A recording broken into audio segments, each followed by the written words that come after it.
sa health office. Sila po yung nag-encourage sa amin. Noong time na wala pa kami tiwala sa sarili namin, we are the one who encourage us na kaya niya. Opo. Dati po kami sa story.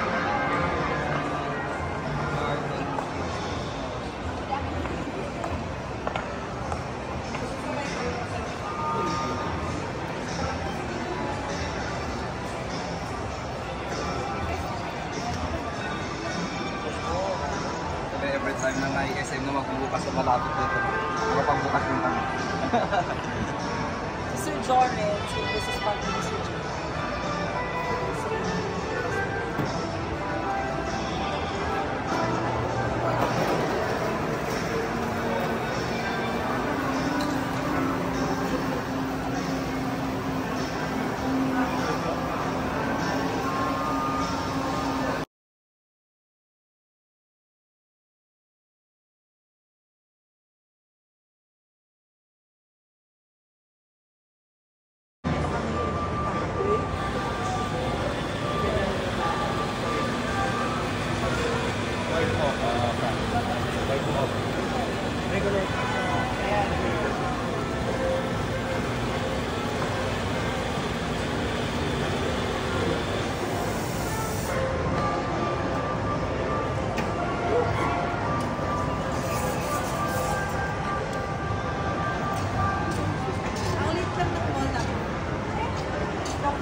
I'm Renz, the co-founder po of Loca Coffee, located sa Rojas City.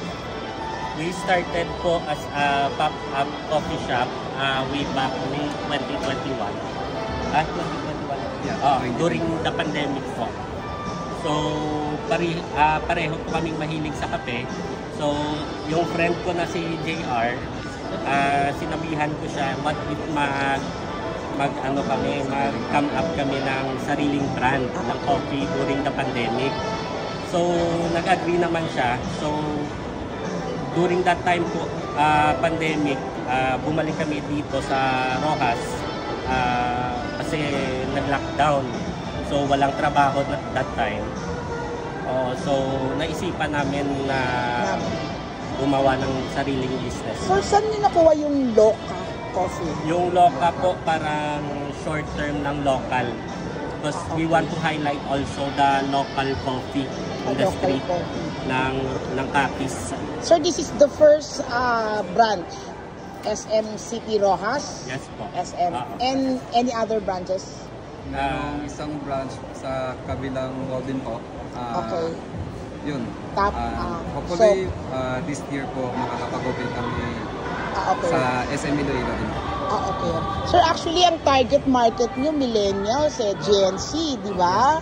Oo. So, any plans para sa mga schools, mga ganon mga ganon, wala pa naman. Dito talaga, malls talaga. May isang school po kami ngayon, located sa Philomar Christian University po. Kaya nag-ooperate na rin po siya actually for more than 1 year na rin. Okay. Ang ganda din ng turnout, ganda ng support from the students and the faculty.